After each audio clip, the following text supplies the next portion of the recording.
بسم اللہ الرحمن الرحیم۔ اعوذ باللہ من الشیطان الرجیم، بسم اللہ الرحمن الرحیم۔ عزیز طلبہ و طالبات، السلام علیکم۔ آج ہم جماعت ہفتم کی درسی کتاب میں شامل صفحہ نمبر 23 پر موجود سبق ہم اور ہمارے خواب پڑھیں گے۔ آپ سب اپنی اپنی کتابیں کھولیں اور مجھے غور سے سنیں۔ ہم اور ہمارے خواب۔ میلے کپڑوں اور الجھے بالوں کے ساتھ ننگے پیر سڑکوں پر پھرنے والے بچے ہم سب نے دیکھے ہیں۔ چوراہوں پر گاڑیاں صاف کر کے، پھول بیچ کر اور روزانہ اجرت پر چھوٹے موٹے کام کر کے اپنا پیٹ پالنے والے یہ بچے رات کو کسی بھی فٹ پاتھ پر یا گلی میں زمین پر سو جاتے ہیں۔ نرم تکیوں کے بجائے سخت زمین پر سر رکھ کر سونے والے بھی خواب دیکھتے ہیں، کیونکہ خوابوں کے لیے کوئی قیمت ادا نہیں کرنی پڑتی۔ ہاں، ان کی تعبیر کے لیے سرمایہ ضرور درکار ہوتا ہے۔ ایسے لوگ بھی دنیا میں ہیں جو صرف چند روپے ان کے ہاتھ پر رکھ کر خوش نہیں ہوتے، بلکہ ایسے بچوں کی زندگیاں بدلنے کی مخلصانہ کوششیں کر رہے ہیں۔ پوری دنیا میں سڑکوں پر زندگی گزارنے والے ان بچوں کی تعداد لاکھوں میں ہے۔ صرف پاکستان میں 10 سال پہلے لگائے جانے والے اندازے کے مطابق ایسے 14 سے 15 لاکھ بچے ہیں۔ ورثہ اور بزرگ سرپرست نہ ہونے کے سبب یہ ہر طرح کی برائی کے لیے استعمال کیے جاتے ہیں اور کچھ عرصے بعد خود بھی مجرم بن جاتے ہیں۔ ایسے بچوں کے لیے فلاحی کام کرنے والوں میں سے ایک تحریک اسٹریٹ چائلڈ ورلڈ کپ بھی ہے۔ یہ پانچوں براعظموں سے بے گھر بچوں کو کھیل کے مواقع کی فراہمی، فٹ بال، آرٹ اور ان کے لیے مختلف سرگرمیاں کروانے کے لیے بہت فعال ہے۔ اس کا مقصد ان بچوں کے بارے میں منفی تاثر ختم کرنا اور ان کی بحالی ہے۔ یہ تحریک برطانیہ کی انسانی حقوق اور فلاح و بہبود کی تنظیم آموس ٹرسٹ نے شروع کی تھی۔ ہم اکثر اپنے ارد گرد دیکھتے ہیں بہت سے ایسے بچوں کو جن کے کوئی سرپرست نہیں ہوتے ہیں، جن کے کوئی بزرگ نہیں ہوتے ہیں۔ وہ بچے سڑکوں پر اخبار بیچتے نظر آتے ہیں، پھول بیچتے نظر آتے ہیں، گاڑیاں صاف کرتے نظر آتے ہیں۔ کچھ لوگ ان کی مالی مدد کر لیتے ہیں، لیکن کچھ ایسے بھی لوگ ہوتے ہیں جو 10-12 روپے، 20-25 روپے ان کے ہاتھ پہ رکھ کر خوش نہیں ہوتے ہیں۔ وہ خلوص سے دل سے چاہتے ہیں کہ ایسے بچوں کی زندگی کو سنوار سکیں۔ صرف پاکستان میں ایک اندازے کے مطابق آج سے 10 سال پہلے ایسے بچے جن کے گھر بار نہیں تھے، بزرگ نہیں تھے، جو سڑکوں پہ محنت مزدوری کرتے تھے، ان کی تعداد 14 سے 15 لاکھ تھی۔ اب یقیناً یہ تعداد کافی بڑھ چکی ہوگی۔ خود غرض لوگ ایسے بچوں کو اپنے منفی مقاصد کے لیے استعمال کرتے ہیں اور آخرکار یہی بچے مجرم بن کر سامنے آتے ہیں۔ ایک تحریک تھی آموس ٹرسٹ، جس کا مقصد ہے بچوں کو، ایسے بچوں کی زندگی کو سنوارنا۔ یہ تحریک برطانیہ کی انسانی حقوق اور فلاحی بہبود نے شروع کی تھی۔ یہ برطانیہ میں شروع ہوئی تھی یہ تحریک، اور اس کا مقصد کیا تھا؟ ایسے لاوارث بچوں کی زندگی کو سنوارنا۔ لہٰذا انہوں نے اسٹریٹ چائلڈ ورلڈ کپ کے نام سے ایک تحریک شروع کی، جس کا مقصد تھا دنیا کے مختلف حصوں سے، دنیا کے مختلف ممالک سے بے گھر بچوں کو اکٹھا کرنا، ان کو کھیل کود کے مواقع فراہم کرنا، ان کے لیے مثبت سرگرمیاں تلاشنا، اور پھر ان کو اس معاشرے کا ایک ذمہ دار اور مفید شہری بنانا۔ دیکھتے ہیں کہ اس تحریک نے ہمارے لیے کیا کیا ہے۔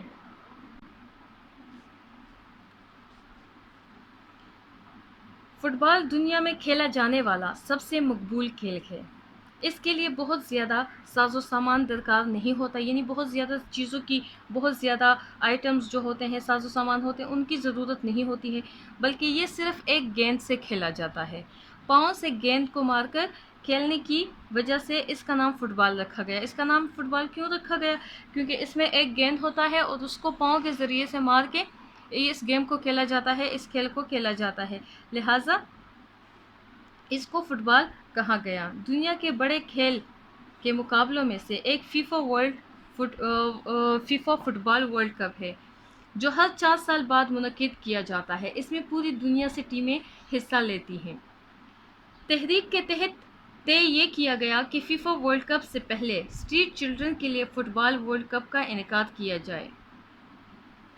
اس کے لیے دنیا کے مختلف ملکوں میں ایسے بچوں کی ٹیمیں تشکیل دی گئیں اور ارجنٹینا میں 2010 میں پہلے ورلڈ کپ کا انعقاد کیا گیا۔ 2014 میں ہونے والے ورلڈ کپ کے لیے اقوام متحدہ کے ادارہ برائے صحت و تعلیم یونیسیف اور آزاد فاؤنڈیشن نے مل کر پاکستان کے تمام شہروں سے باصلاحیت بے گھر بچوں کی تلاش کی، کراچی کے ایک اسٹیڈیم میں مقابلے کروائے، جن کو عالمی ادارے کے حکام نے خود بھی دیکھا۔ اس طرح 9 بچوں کا انتخاب کیا گیا اور ایک تربیتی کیمپ کا قیام عمل میں لایا گیا۔ 6 ماہ کی مختصر مگر ہمہ جہتی تربیت کا اہتمام کیا گیا، جس میں نہ صرف فٹ بال کی مہارت سکھائی گئی بلکہ زندگی گزارنے کے لیے ڈھنگ اور طور طریقے بھی سکھائے گئے۔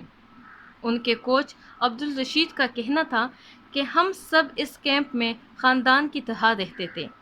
ان بچوں کو تربیت دینا ایک حیران کن تجربہ تھا جو میرے اندر بھی بہت سی تبدیلیاں لایا۔ مارچ 2014 کو برازیل کے شہر ریو ڈی جنیرو میں ہونے والے پہلے مقابلے میں پاکستانی ٹیم نے 13-0 سے بھارت کو شکست دے کر سب کو حیران کر دیا، اور پھر یہ بچے ایک کے بعد ایک مقابلہ جیتتے گئے۔ سخت مقابلوں کے بعد وہ کانسی کا تمغہ جیتے۔ یہ جیت نہ صرف ان کی بلکہ سڑکوں پر رہنے والے ہر بچے کی جیت ہونے کے ساتھ پاکستان کے لیے فخر و انبساط بھی لے کر آئی۔ ٹیم کے 15 سالہ کپتان محمود عالم کا تعلق ایشیا کی سب سے بڑی پسماندہ بستی اورنگی سے ہے۔ اس کے والد مزدور تھے، اپنا گھر چھوڑے انہیں کئی سال ہو چکے ہیں۔ وہ ایک دن کہیں گئے اور پھر کبھی واپس نہ آئے۔ اس کی امی نے محنت مزدوری کی، لیکن اس سے سب کا پیٹ نہیں بھر سکتا تھا۔ محمود سڑکوں پر بیکار پھرتا یا کبھی کبھار کوئی کام ملنے پر کام کر لیتا تھا۔ عبدالرزاق، جس نے سب سے زیادہ گول کیے، بے گھر ہونے کے باوجود فٹ بالر بننا چاہتا تھا۔ وہ پھلوں کے ٹھیلے پر نوکری اس لیے کرتا تھا کہ سامنے ماڑی پور فٹ بال اسٹیڈیم میں ہونے والے میچ دیکھ سکے۔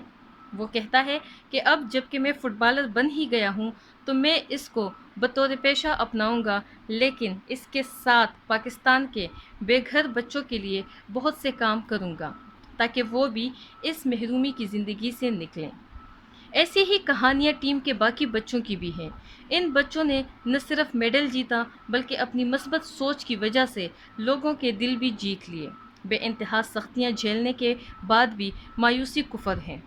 خود پر یقین رکھنے اور اپنے آپ کو بدلنے اور سیکھنے کے لیے بخوشی تیار رہنے نے ان کی دنیا بدل دی۔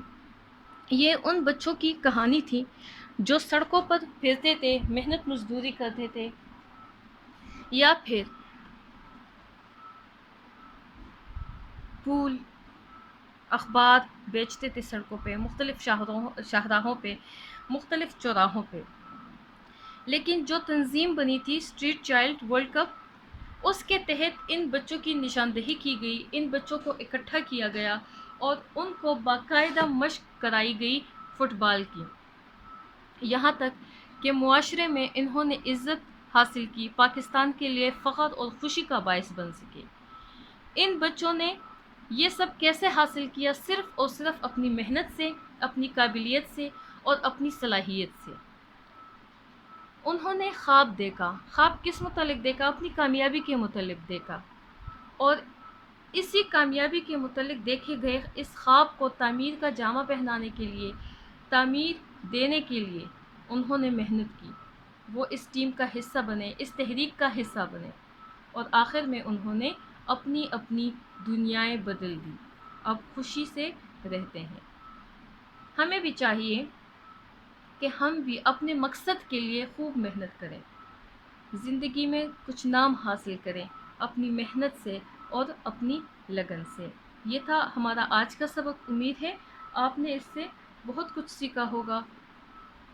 اب ہم صفحہ نمبر 25 کی طرف بڑھتے ہیں۔ صفحہ نمبر 25 پر مشقی سوالات موجود ہیں۔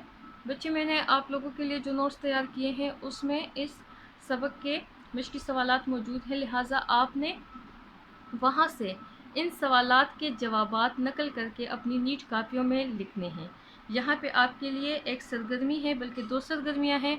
پہلی سرگرمی ہے، آپ اپنے ارد گرد پائے جانے والے ایسے بچوں کی مدد کیسے کر سکتے ہیں، 3 طریقے لکھیں۔ یہ سوال آپ نے خود سے لکھنا ہے۔ آپ سوچیں کہ آپ کے آس پاس جو بے گھر، جو لاوارث بچے ہیں یا اسٹریٹ چائلڈ ہیں، ان کی مدد آپ لوگ کیسے کر سکتے ہیں، 3 طریقے لکھنے ہیں۔ چوتھا سوال ہے، فٹ بال اسٹیڈیم کا نقشہ بنانا ہے۔ آپ دیکھیں، نیٹ پہ سرچ کریں، اپنی کتابوں میں دیکھ لیں، کہیں پہ بھی آپ کو اس کا نقشہ مل جائے گا۔ وہاں سے آپ لوگوں نے یہ نقشہ یہاں پہ ڈرا کرنا ہے، یہاں پہ بنانا ہے، ٹھیک ہے؟ اس کے ساتھ ہی ہمارا آج کا سبق ختم ہوتا ہے۔ کل انشاءاللہ نئے سبق کے ساتھ دوبارہ حاضر ہوں گے۔ تب تک کے لیے میں اجازت چاہتی ہوں۔ اپنا بہت زیادہ خیال رکھیے گا۔ اللہ حافظ۔ اللهم انفعنا بما علمتنا وعلمنا ما ينفعنا وزدنا علما